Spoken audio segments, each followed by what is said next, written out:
Hello everybody and welcome back to OMB Reviews. I am the critic who is a cynic. Hope you're doing well, and today we'll be talking about the Spider-Man No Way Home box office update with some Friday numbers now in.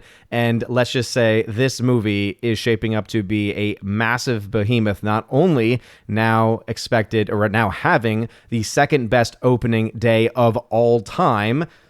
So much for the pandemic excuse that has been used throughout the year 2021. So second best opening of all time, not just pandemic era, all time for this Sony film, but also the 3-day domestic total is now projected to be anywhere between $242 and $247 million, meaning that when we actually get the domestic and foreign totals, we're looking at a film that will easily surpass $300 million and could potentially surpass every single film released so far in the MCU in 2021 for their entire run. That is the kind of total that we're talking about here as a possibility. Obviously, if it even gets close to any of the entire runs of Eternals or Shang-Chi or Black Widow, that in and of itself is already going to be saying something. But let's just say this movie is indeed destroying that so-called pandemic narrative that has been used constantly by so many people to explain away why indeed films have been bombing at the box office, why giant budget films can't possibly make their money back. And it's great to see, especially since it's a pretty darn fun movie to boot. Before we go any further, though, please make sure you smash that like button, light up that fire button if you're watching on Odyssey, and also make sure you're subscribed to the channel with that bell notification turned on. That way you know every time a new video or live stream goes live on the channel. So what I find interesting most of all is that when Sony put out their original weekend estimate, they thought the film was going to make around $130 million domestically in its opening. And studios are pretty notorious for being very conservative with their estimates. But now that the film is expected to make somewhere between 242 and 247, and that's just domestic, so that's just US and Canada, that's not including any of the international markets, that is well above, again, over 100 million more than what was projected. And I think what this is really showing, especially when we look at the numbers of people that are being reported as having seen this film, I think it's now close to 8 to 9 million people that are expected to have seen this film already. And again, just on the first 2 days of its release, what it's showing us is that people are willing to go out to see a movie if they think it's going to be good and if it looks like it's going to give them something worth seeing.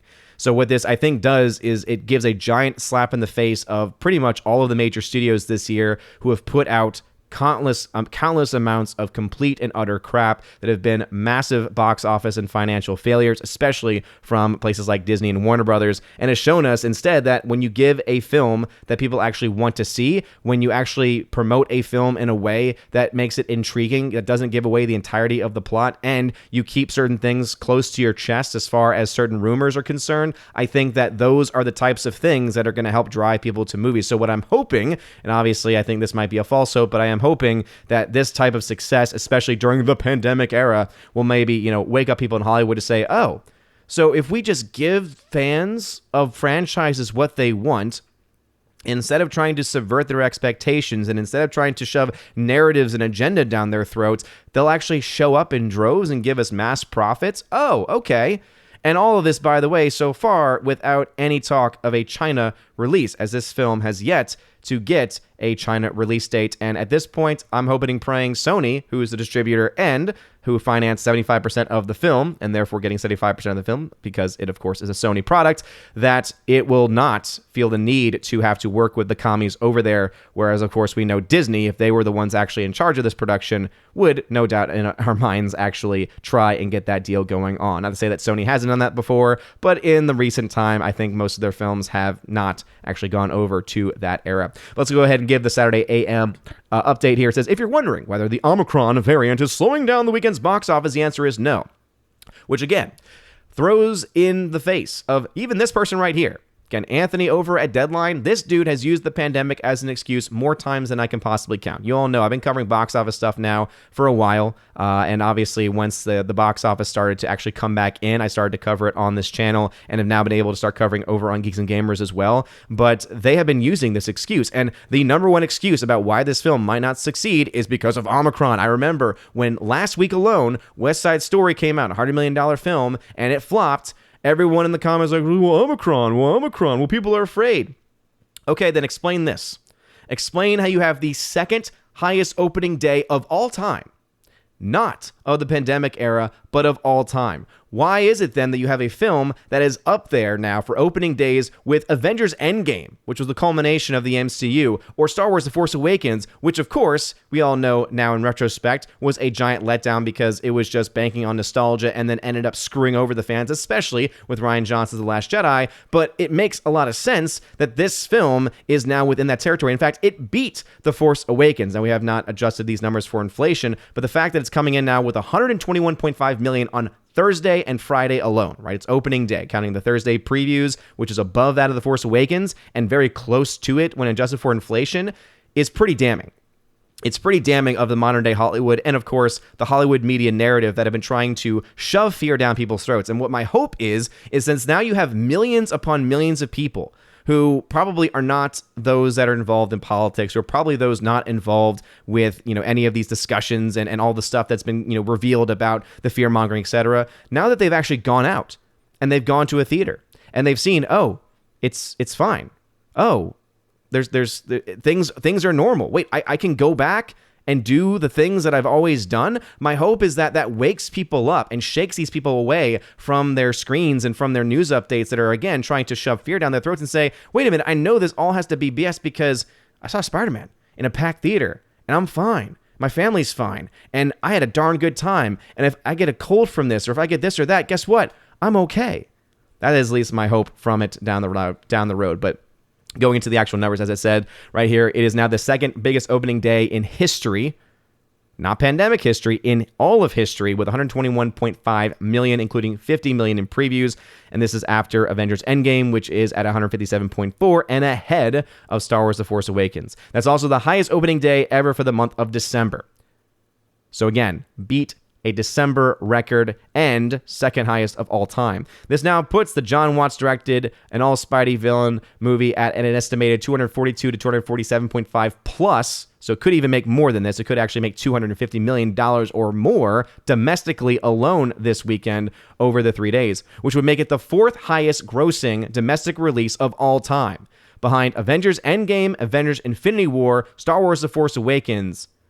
That, again, is insane. And as you can see with The Force Awakens getting to 247, there is actually a chance that this film could end up being the third highest grossing, or rather the third highest opening weekend domestically of all time, even beating out this film. And when you're only losing to behemoths like Endgame and Infinity War, that's insane. And remember, these are all just domestic numbers. These are not including any of the international numbers, but based on reporting, we actually have some indications that it's already made well over $100 million in the international marketplace. So we're talking about a film that's going to be around $350 to $400 million by the end of this weekend worldwide, and just on its opening weekend.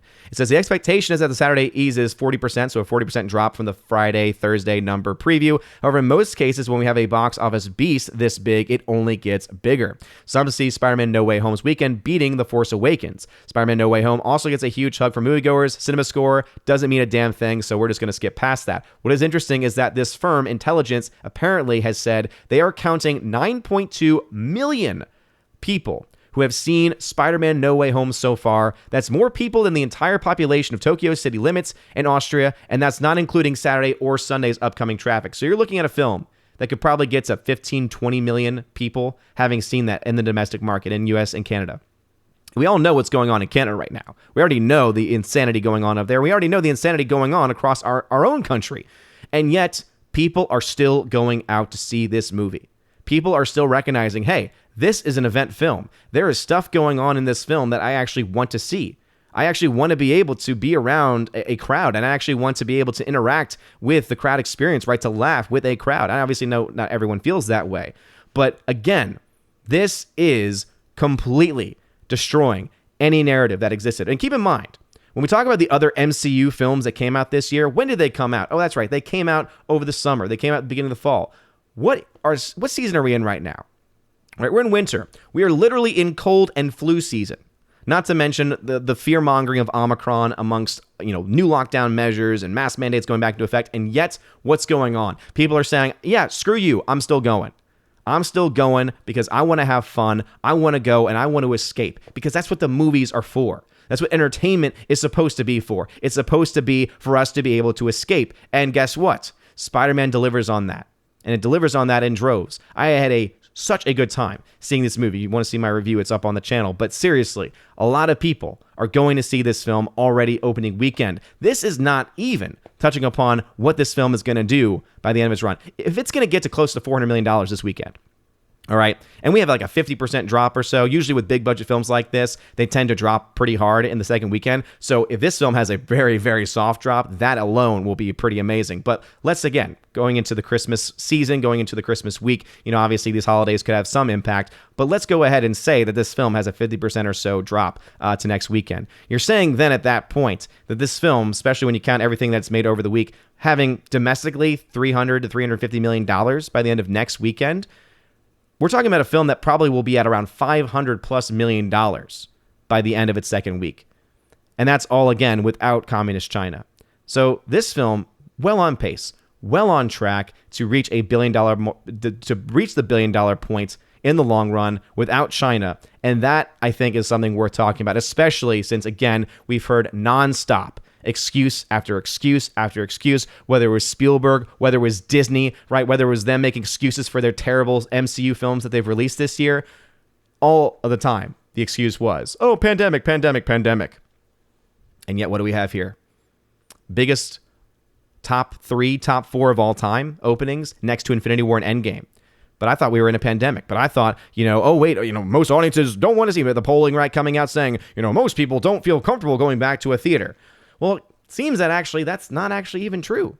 It seems rather that it's mostly people have just been waiting to have a movie worth seeing, to actually have a movie that was made to be entertaining, and they finally got it.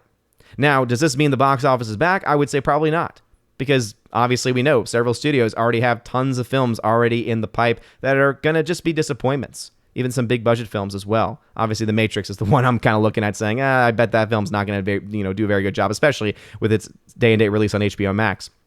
But what this shows us is that if Hollywood is able to get people excited, is able to give fans what they want, is able to get fans excited based on just the possibility of giving fans what they want, fans show up.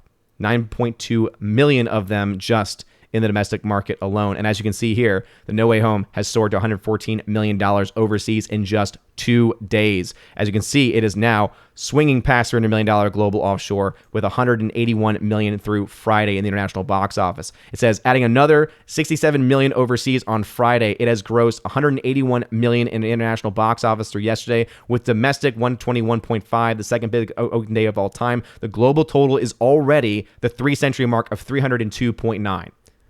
Already at 302.9. This film can easily get to $400 million plus. And the reason why I mentioned at the very beginning why the other MCUs have a reason to be afraid is look at these overall totals. 379, 396, 432. So the only film, which again, these are the entire run. This is the entire run of Shang-Chi, the entire run of Black Widow. And again, Eternals has pretty much dropped off, so pretty much the entire run of Eternals. And this one movie in one weekend is already going to beat most of them. Now, will it beat Shang-Chi? I don't know. It very well could, especially if these international numbers keep on going in the way that they are. Again, if in 2 days they're making this much money, and if they're able to somehow double that or have only a 40% drop in the next 2 days, you could see this film get close to $500 million worldwide by the end of its first weekend. I think that might be a little bit too much, but again, we'll have to wait and see. The fact is this. This movie is a juggernaut. This movie is a beast. Sony is going to be getting 75% of the profits of this film. So even when this film does reach about $1 billion, Disney will get very little of that return, and it won't make up for the $400+ million it's lost in 2021 alone from all of its films, not to mention from the very beginning of the pandemic. And that, I think, is news worth celebrating, and anything that destroys the media's lies and spin and fear-mongering is always going to be a massive win in my book. So again, massive movie, and I recommend people go to see it. But again, that is going to be ultimately up to you. What do you think? Do you think this film is going to get to $400 million? Do you think it's going to get to $500 million? Do you think it's going to be somewhere in between, Let me know what you think the worldwide totals. For those who are very much lowballing this movie, saying, oh, they've been wrong before. Again, 121 million already. And that was just domestically. And we already have 181 now, because again, that article's been updated. This movie's already made $300 million. Far past many of the lowballed expectations that I saw in some of the comments. So even for people who are, lowballing this, hating on this already, and again, I understand hate for Disney. I understand hate for the MCU. I get it. But that's why this is a Sony movie.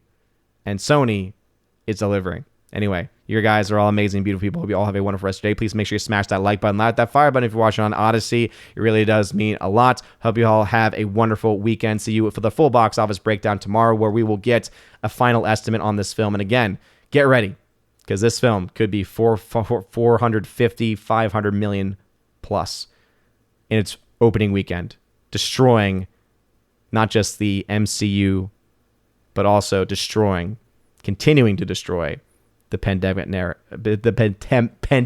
era nonsense fear-mongering narrative. God bless.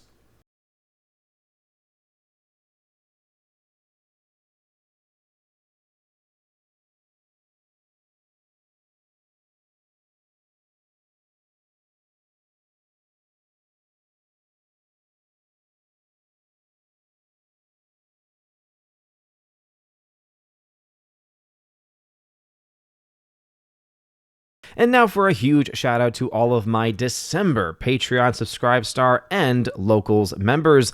Animation commentator Brandon, Brian P., Christopher Bowman, Dolores Ed, Dion, Father Christopher Miller, Hail to You Father, Father Damian Cook, Garrett Searles, Hannibal Grimm, Harold Francis, Inflamed Wood, Jacob Juice, Jeff Toon, Joe Horn, Jonathan Carney, Gomer Kyles 79, Laura, The Modern Major General's Story, Mike Jackson ×4, Mitch Dunaway, Mad Mitch Dunaway, Mr. Peabody, Mondo Spieler, On to June, Orange Chat Reviews, Out of Step with Reality, Priscilla Hall, Rosetta Ullen, Stan Andrian, Teresa Martin, Theodore Bendon, and Tina Bojan, and of course, the Empress of the Universe, Tina B. Thank you very much for being my Patreon members. And for my Subscribe Star members, UAB Mad Dog, Mike Jackson, Storm Tracker, The R, Fast Reaction, Nosferatu Gatsu, Stan 4, John B., Mr. Roy, Glinzer, J. Alex McCarthy Jr., Dean Heiss / the new number 2, J-Rod, the Beer Guru, and ZK-Man. Thank you very much for supporting me on Subscribestar, and to my 4 members over on Locals.com, Kara Tharp, UAB Mad Dog, once again, Mike Jackson, Bifford a Hobbit, and Robert Barnes. Thank you for supporting me on Locals, and if you want to have your name shouted out at the end of every video and live stream, check out the top link in the video description below. It's called Willow, or w.lo, Willow link. It'll bring you to all of my social media platforms and also to all of the various other locations that you can support the channel. You can get access to things like giveaways, where I do giveaways of 4K films, 4K steelbooks, digital codes, all kinds of stuff every single month. Also, there's a level where you get access to all of that, plus an exclusive podcast that I do with John the Flick Pick Flickinger, where you also get to ask questions that we will answer on every episode of the podcast. And at the final level, you also have the ability, the Chosen of Valhalla level, you have the ability to have all of that, plus in your first month, get a free t-shirt of your choice, any color, sent anywhere in the world, and also you get to be featured once a month on the Chosen of Valhalla live stream featured on the main channel. So if any of that sounds interesting to you, check out the link in the description. You're all amazing and beautiful people. I hope you all have a wonderful rest of your day, and as always, God bless.